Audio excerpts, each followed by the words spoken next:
The great failed romances of the 20th century. Are they gonna make it? Let's find out. The great failed romances of the 20th century. They say love's forever, but I've got my doubts.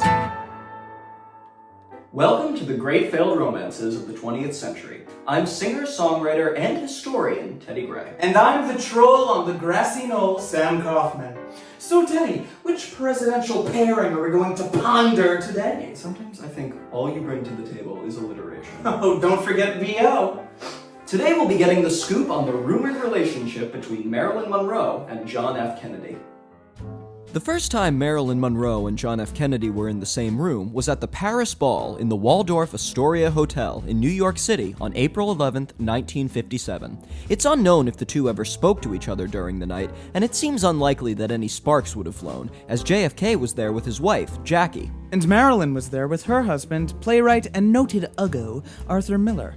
The two were extensively photographed throughout the night, but didn't get a chance to speak to one another. Most agree that their official documented first meeting took place at a dinner party hosted by Peter Lawford in 1961. The newly elected JFK and the newly divorced Marilyn Monroe likely spoke for the first time at that dinner. Whether or not the two struck up a friendship or a potential relationship remains unconfirmed. In fact, most of the details regarding the two's relationship remain unconfirmed. Making this a stupid episode to do, but we here at the Great Failed Romances specialize in grand, unfounded assumptions. You know, many scholars believe that the two spent the evening sniffing horse tranquilizers and diddling each other under the table. By scholars, do you mean yourself? Of course. Many believe that the most plausible time for an affair to have happened between the two would have been on March 24, 1962, during a party at Bing Crosby's house. Marilyn's masseur and close friend Ralph Roberts stated that he received a call from the actress asking him for massage techniques, and that he heard a distinctive Boston accent in the background before Marilyn handed the phone to President Kennedy. The masseur later added, "Marilyn told me that this night in March was the only time of her affair with JFK. Many people thought that there was more to it, but Marilyn gave me the impression that it was not a major event for either of them. It happened once, that weekend, and that was that." Actor Susan Strasberg, daughter of Lee, later backed up this story, saying of the affair, it was okay to sleep with a charismatic president. Marilyn loved the secrecy and drama of it. And so do we. If in fact an affair did occur between the two of them that night, it's possible that JFK may have asked Marilyn to sing at his upcoming birthday party at Madison Square Garden. Marilyn accepted, which resulted in perhaps the most famous rendition of Happy Birthday in recorded history. And certainly the horniest. Happy birthday, Mr. President. Happy birthday to you. Wow, is anyone else hard right now? At this point, Marilyn Monroe's health was already beginning to fail, having developed a dependency on barbiturates. But she managed to fly out to New York and sing not only Happy Birthday to the president, but also a rendition of Thanks for the Memory, which included altered lyrics she had written to make it applicable to John F. Kennedy. It was entitled Thanks for the Back Massage. After she exited, JFK took the stage to say, "I can now retire from politics after having had Happy Birthday sung to me in such a sweet, wholesome way." You'll have to imagine the air quotes he was likely doing around the words sweet and wholesome. And he was doing this too. Oh yeah, baby, happy birthday to me. Are you finished? Not until he is. At the after-party for the event, White House photographer Cecil Stoughton snapped the only existing picture of JFK and Marilyn Monroe together, which you can see here. Now, most failed romances end with a bang, and this one is no different. Oh, is that really the joke we're going with? As most of you likely already know, within 3 months of their alleged affair, Marilyn Monroe was tragically found dead of an overdose on barbiturates. She was 36 years old, her premature death securing her place in history as one of America's most tragic icons. And only a year later, John F. Kennedy was assassinated in Dallas, Texas, bringing an abbreviated end to his presidency and life. Now, as for who truly pulled the trigger, if you want more info on that, check out my adjacent video series, The Great Failed Conspiracies of the 20th Century. Please check it out. We're hoping to hit at least 8 subscribers by the end of the month. We're not doing so well. Despite their affair likely being nothing more than a one-night stand, if that, their alleged relationship has endured in pop culture as a romantic rendezvous between two of the most famous people in history. Whether or not it truly happened will likely never be confirmed, but we, like you, don't care. We project our hopes and desires onto people more wealthy, attractive, and famous than we'll ever be, in a desperate act of escapism that distracts us from the endless disappointments that befall our real lives. Oh, sorry, a boner joke.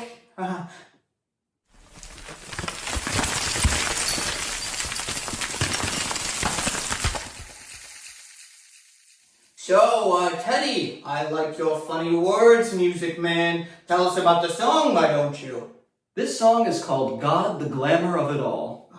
And the award for most pretentious song title goes to Billy Corgan. But you're in the top 5.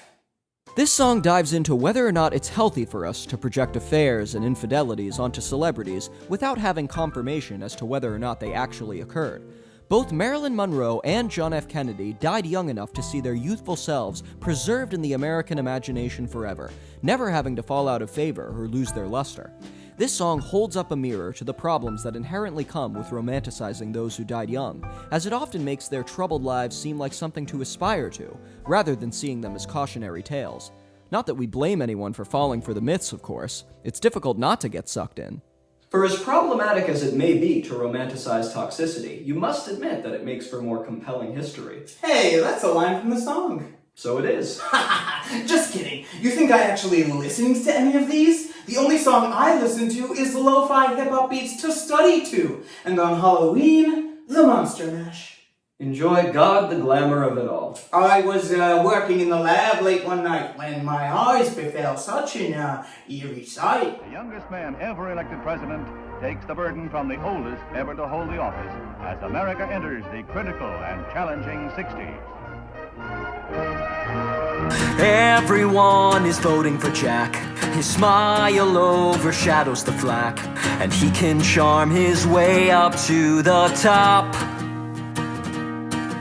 A lark for change, a passion for girls. He claims he's here to change the world, but looks and sound bites are all that he's got. The nature of charisma strikes again. Was bound to let you down, but now he's dead. A bullet makes a martyr from a man,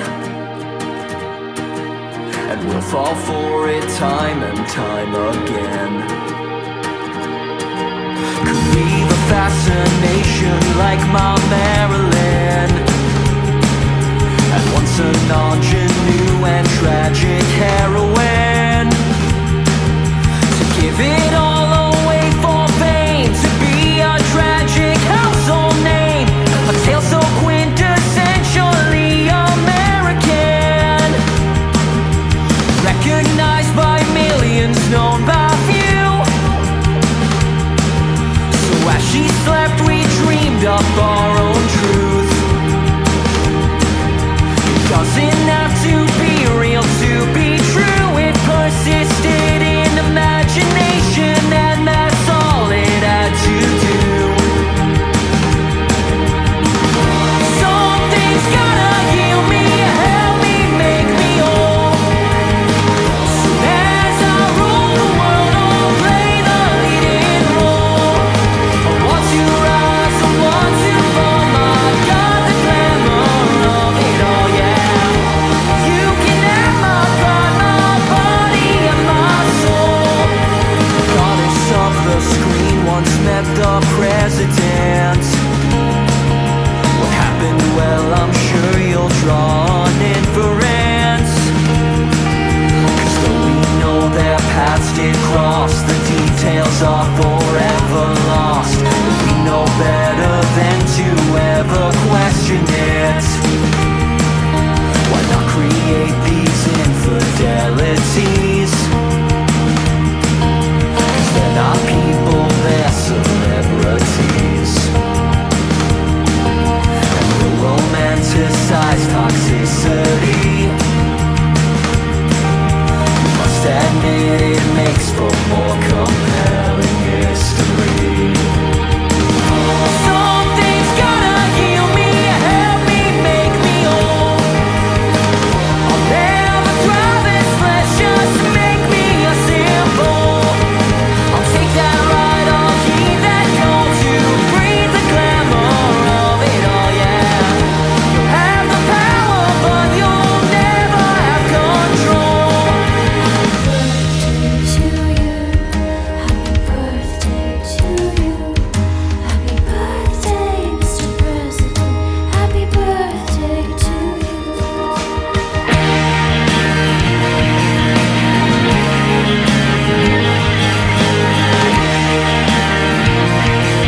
The great failed romances of the 20th century.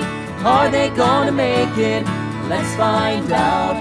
The great failed romances of the 20th century. They say love's forever, but I've got my doubts.